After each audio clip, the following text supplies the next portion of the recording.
What's up, guys? Today we'll be talking about the new special event in Asphalt 9, the toroidion 1MW.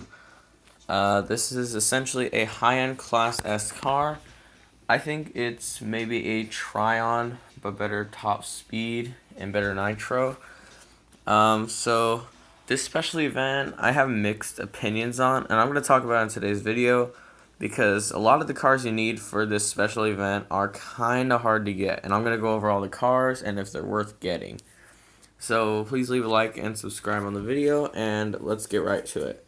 So the first car you need is the Renault Trésor, the Legend Pass car for the season.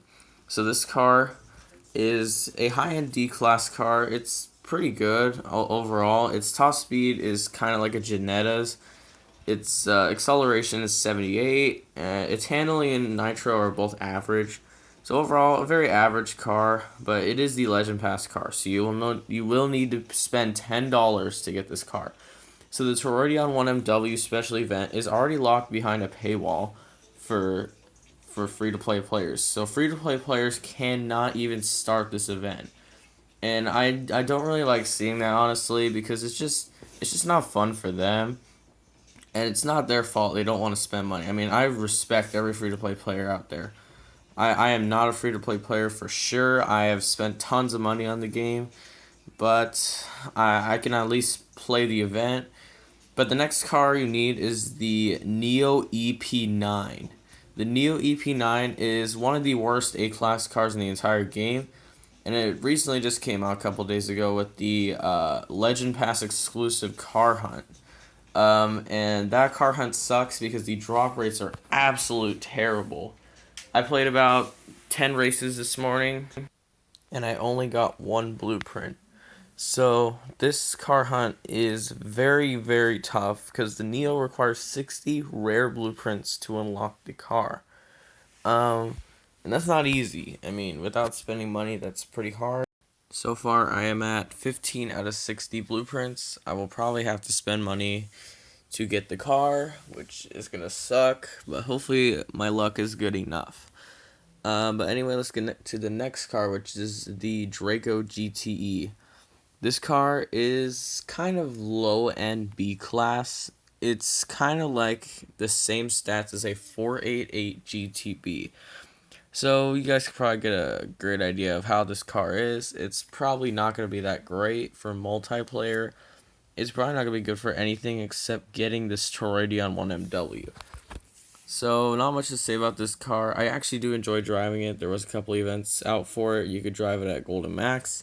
It is quite fun to drive at Golden Max, but talking about its stats, its top speed is not bad. I don't know how much it is, but its acceleration at 81 is not terrible.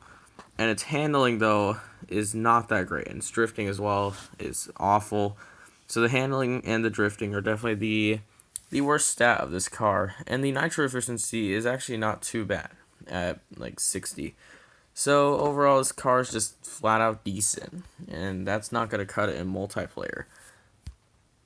One thing I forgot to mention is that these races in the background are some of my favorite races from Electric Season 1. I had a lot of fun playing that season. I got to Pro League, I think. Not my best, but then again, I didn't play that much. Anyway, let's get to our next car, which is going to be the Tech Rules 1896 race car, I think it is. This car is actually very good in A-Class. It is one of the best A-Class cars in the entire game. I don't think it beats the Imola or the Valhalla or even the Remax C1 that came out.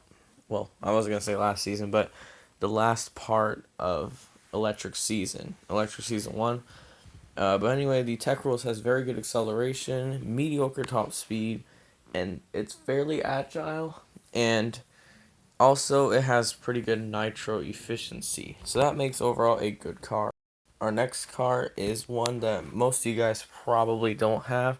This is the Vanda Electric Drobium, I think it's called. I don't know, but anyway, the Vanda. The Vanda is one of the hardest cars to get in A-Class.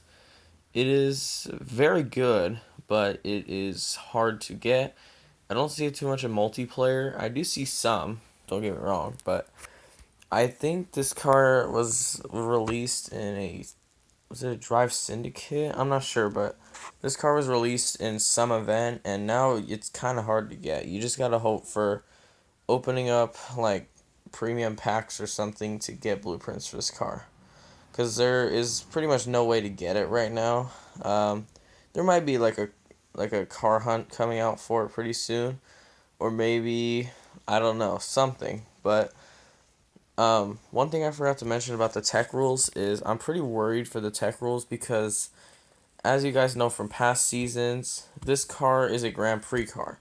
Look at all the other cars last season: the Ford GT Mark II and the Acura NSX GT3 Evo. Those were both Grand Prix cars, and guess what we got for 'em? We got key hunts.